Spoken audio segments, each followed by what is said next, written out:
Hello everyone, welcome to my YouTube channel. और आज के इस वीडियो में हम बात करने वाले हैं SR फ्लिप फ्लॉप के बारे में। ठीक है, तो हमारी जो प्रीवियस वीडियोस थी उनमें हम पढ़ चुके हैं SR लैच के बारे में, और लास्ट वाली वीडियो में हमने पढ़ा था कि क्लॉक क्या होती है। तो ये हमारा सिंपली क्या होता है, SR लैच, जिसकी आउटपुट QN। तो दूसरी आउटपुट हमें क्या मिलने वाली है, उसका कॉम्प्लीमेंट। और अगर इसकी हम ट्रुथ टेबल देखते हैं तो ये हमारे पास क्या होती है, उसकी ट्रुथ टेबल होती है। तो इसकी हमने एक डिसएडवांटेज पढ़ी थी। वो डिसएडवांटेज क्या थी कि अगर हम S और R किसी भी प्रीवियस सर्किट से जुड़ा हुआ है, इसका मतलब S और R अगर किसी सर्किट के लिए आउटपुट का काम कर रहे हैं, तो अगर आउटपुट चेंज होगी तो S और R की वैल्यू चेंज होगी, और अकॉर्डिंगली हमारे पास क्या है, जो नेक्स्ट आउटपुट है वो भी क्या हो जाएगी, चेंज हो जाएगी। इसका मतलब हमें एक स्टेबल आउटपुट नहीं मिल रही है। तो एक स्टेबल आउटपुट फाइंड आउट करने के लिए हम क्या करते हैं, क्लॉक का यूज़ करते हैं। ठीक है, इस डिसएडवांटेज को रिमूव करने के लिए।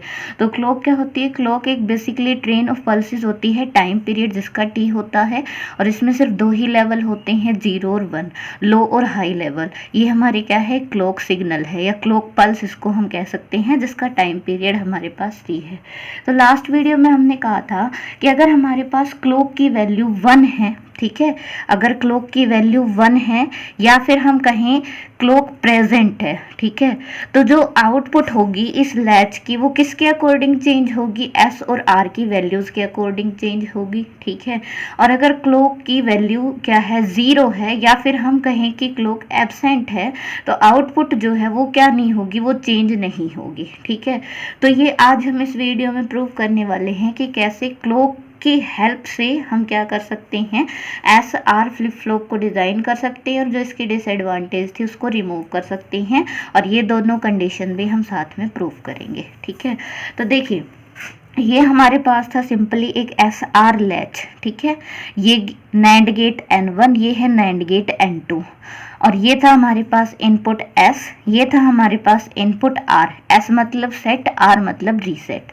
अगर हम यहाँ पर डायरेक्टली क्लॉक पल्स अप्लाई करते हैं, तो देखिए, अगर हमारे पास क्लॉक एब्सेंट है, मतलब क्लॉक की वैल्यू क्या है, 0 है, ठीक है, तो उस केस में चाहे S और R की कोई भी वैल्यू हो, N1 की आउटपुट और N2 की आउटपुट हमेशा हमें क्या मिलने वाली है, 1 1 ही मिलने वाली है। 0 इंटू S नैंड गेट है, तो इसकी आउटपुट क्या मिलेगी हमें, उसका कॉम्प्लीमेंट मतलब 1। 0 इंटू R मतलब 0, और उसका कॉम्प्लीमेंट निकाले तो वैल्यू 1।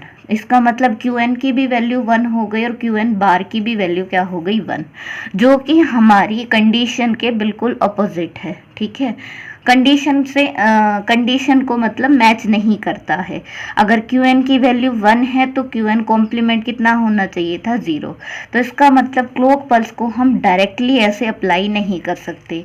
तो हमें क्या करना होगा, हम क्लॉक पल्स को अप्लाई करेंगे 2 NAND गेट के थ्रू। ठीक है, और वो जो NAND गेट हमने यहाँ पर कंसीडर किए हैं वो है N3 और N4। ठीक है, अब ये था हमारे पास बेसिकली लैच, ये हमारे पास इतना जो सर्किट था वो था लैच, और इसके आगे हमने क्या लगा दिए, 2 NAND गेट N3 और N4। और अब इनकी जो भी हमारे पास इनपुट है उनको हम कंसिडर कर लेते हैं S प्राइम और R प्राइम, या फिर S डैश और R डैश। और क्लॉक जो हम अप्लाई करेंगे वो कहाँ अप्लाई करेंगे, वो N3 और N4 पर हम अप्लाई करेंगे। ठीक है, तो अब हमारे पास दो कंडीशन है, या तो क्लॉक की वैल्यू 0 हो सकती है या क्लॉक की वैल्यू 1 हो सकती है। तो हम सबसे पहले फर्स्ट कंडीशन को लेकर चल रहे हैं, जब हमारे पास क्लॉक क्या है, 0 है, मतलब क्लॉक एब्सेंट है। तो क्लॉक हो गई हमारे पास 0, क्लॉक यहाँ पर हमने ले ली 0। ठीक है, अगर क्लॉक हमारे पास 0 है तो देखिए N3 और N4 की जो आउटपुट रहेगी वो हमेशा कितनी रहेगी, वो रहेगी 1 और 1। ठीक है, 0 इंटू में S डैश मतलब 0, और उसका कॉम्प्लीमेंट निकाल ले तो 1। 0 इंटू में R डैश और उसका कॉम्प्लीमेंट निकाल ले तो वो क्या आ जाएगा हमारे पास, 1। तो इसका मतलब S की क्या वैल्यू हो गई, 1, और R की क्या वैल्यू हो गई, 1। S डैश और R डैश की जो भी वैल्यू है, S और R की वैल्यू हमेशा हमें क्या मिलने वाली है, 1 1। ठीक है। और देखिए यहाँ पर हमने ये केस स्टडी किया था SR लैच के अंदर कि अगर S और R की वैल्यू 1 1 है तो जो हमारे पास आउटपुट QN जो है, ठीक है, वो चाहे हमारे पास 0 हो, वो चाहे हमारे पास 1 हो, तो जो नेक्स्ट आउटपुट हमें मिलने वाली है QN+1 वो किसके इक्वल होगी, वो इस QN के इक्वल ही होगी। अगर 0 है तो नेक्स्ट हमें 0 ही मिलेगी, 1 है तो नेक्स्ट हमें क्या मिलेगी, 1 ही मिलेगी। तो इसका मतलब जो आउटपुट है वो क्या नहीं होगी, वो चेंज नहीं होगी, ठीक है। QN की जो भी वैल्यू है वही हमें क्या मिलने वाली है, नेक्स्ट आउटपुट मिलने वाली है। तो यहाँ से हमारी ये स्टेटमेंट वेरीफाई होती है कि जब हमारे पास क्लॉक एब्सेंट होती है तो आउटपुट चेंज नहीं होती है, जो प्रीवियस होती है वही हमें नेक्स्ट आउटपुट मिलती है, ठीक है। अब हम बात कर रहे हैं सेकंड केस, जो कि हमारे पास क्या है, क्लॉक जब हमारे पास प्रेजेंट है, ठीक है। तो जब हमारे पास क्लॉक प्रेजेंट होगी तो इसका मतलब क्लॉक की वैल्यू क्या होगी, 1। अब क्लॉक की वैल्यू 1 होने के बाद हमारे पास जो आउटपुट आएगी N3 और N4 की, वो किस पर डिपेंड करेगी, वो डिपेंड करेगी S' और R' की वैल्यूज़ पर। तो क्लॉक है हमारे पास 1। अब ये हमारे पास यहाँ पर 2 इनपुट हैं, S' और R', तो अकॉर्डिंगली हमारे पास S' और R' के 4 पॉसिबल कॉम्बिनेशन बनते हैं, जो कि क्या हो सकते हैं, 0 0, 0 1, 1 0 और 1 1। तो हम सबसे फर्स्ट केस कंसीडर कर रहे हैं जब हमारे पास क्लॉक प्रेजेंट है, मतलब 1 है, और S' और R' की वैल्यू क्या है, 0 और 0। तो 1 इंटू 0, N3 की आउटपुट क्या मिलेगी हमारे पास, 1। 1 इंटू में 0, N4 की आउटपुट क्या मिलने वाली है हमें, 1। तो S की क्या वैल्यू हो गई, 1, और R की क्या वैल्यू हो गई, 1। S की वैल्यू 1 और R की वैल्यू 1, और यह भी हमने पढ़ा था कि जब S और R की वैल्यू 1 1 होती है तो उस केस में QN की जो भी वैल्यू होती है वही हमें क्या मिलती है, नेक्स्ट आउटपुट मिलती है, ठीक है। अब हम बात करते हैं हमारा सेकंड केस, जो कि क्या है, S की वैल्यू हमारे पास क्या है, 0, और R की वैल्यू है 1, और क्लॉक क्या है हमारे पास, प्रेजेंट है, ठीक है। तो S की वैल्यू 0 और R की वैल्यू को हम 1 कर देते हैं। R की वैल्यू हो गई हमारे पास 1। तो देखिए M3 की आउटपुट क्या होगी, 1 इंटू 0 और उसका कॉम्प्लीमेंट, तो M3 की आउटपुट हमें 1 मिल जाएगी। N4 की आउटपुट क्या होगी, 1 इंटू में 1 और उसका कॉम्प्लीमेंट, तो इसका मतलब इसकी आउटपुट क्या मिलेगी, 0। तो S और R की क्या वैल्यू हो गई, S की वैल्यू हो गई 1 और R की वैल्यू हो गई 0। और ये हमें यहाँ से पता है कि जब हमारे पास 1 और 0 होता है तो QN चाहे जो भी हो, 0 हो या 1 हो, आउटपुट जो नेक्स्ट हमें मिलती है वो क्या मिलती है, वो 0 मिलती है। तो ये भले ही 0 हो 1 हो, नेक्स्ट आउटपुट हमें क्या मिलने वाली है, 0 स्टेट मिलने वाली है, ठीक है। अब हमारे पास नेक्स्ट आता है कि जब हमारे पास क्लॉक की वैल्यू 1 है और S' और R' की वैल्यू क्या है, 1 और 0, ठीक है। तो क्लॉक हमारे पास है 1,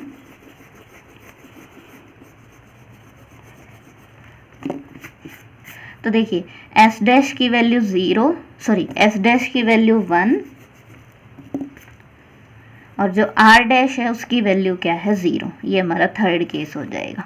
तो देखिए 1 इंटू में 1, तो M3 की आउटपुट क्या होगी, इसका कॉम्प्लीमेंट, मतलब M3 की आउटपुट मिलने वाली है 0। 1 इंटू में 0, N4 की आउटपुट क्या होगी, इसका कॉम्प्लीमेंट, मतलब आउटपुट 1। तो S की वैल्यू कितनी हो गई, 0, और R की वैल्यू कितनी हो गई, 1। S की वैल्यू 0 और R की वैल्यू 1, और ये हमें पता है कि जब वैल्यू 0 1 होती है S और R की, तो हमारे पास QN कुछ भी हो, चाहे 0 हो चाहे 1 हो, नेक्स्ट स्टेट हमें क्या मिलती है, 1 स्टेट ही मिलती है, ठीक है। तो इसका मतलब नेक्स्ट हमें क्या मिलने वाली है, 1 स्टेट मिलने वाली है।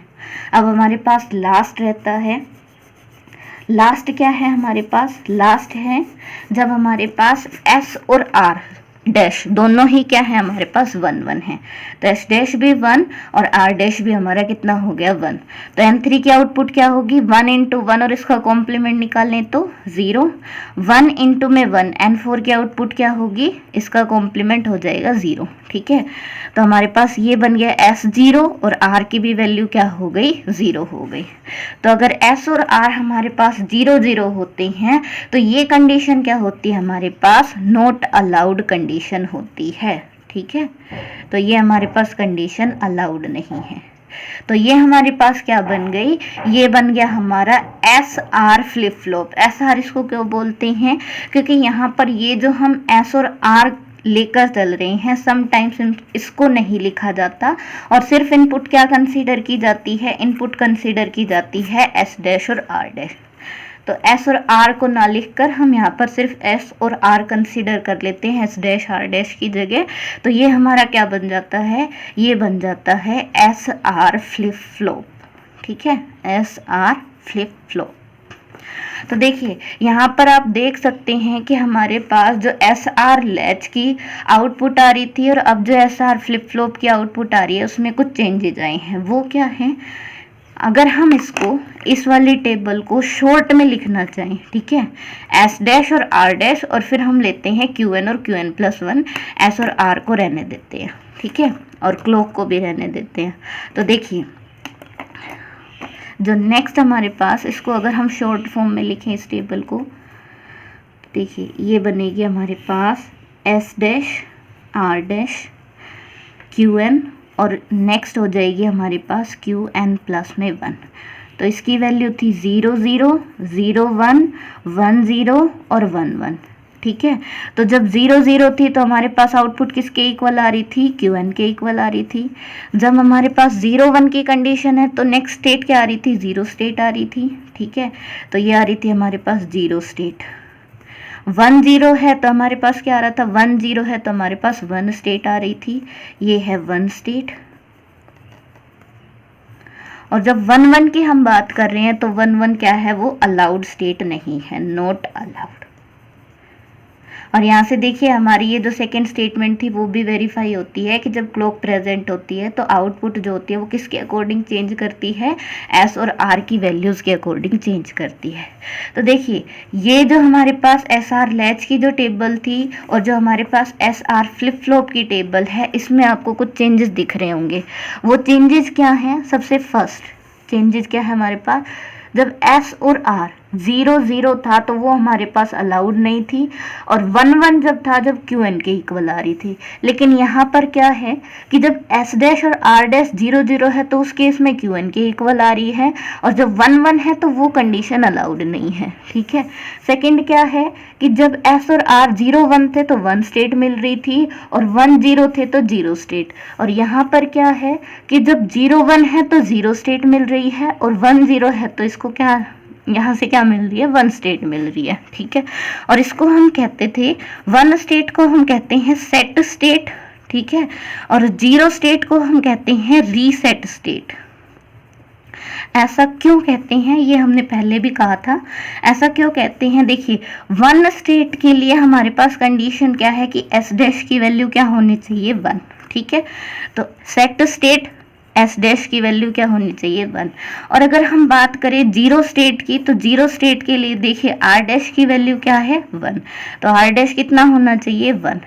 तो S मतलब सेट और R मतलब रीसेट। ठीक है, तो ये हमारे पास चेंजेस आएंगे जब हम क्या स्टडी करेंगे, SR फ्लिप फ्लॉप। ठीक है, तो ये हमारे पास, ठीक है, कैसे क्लॉक पल्स की एप्लीकेशन से हम क्या कर सकते हैं, इस डिसएडवांटेज को रिमूव कर सकते हैं। ठीक है, अब हमारे पास अगर हमें आउटपुट चेंज नहीं करनी है तो आप क्लॉक को 0 रख सकते हैं, उस केस में आपकी आउटपुट चेंज नहीं होगी।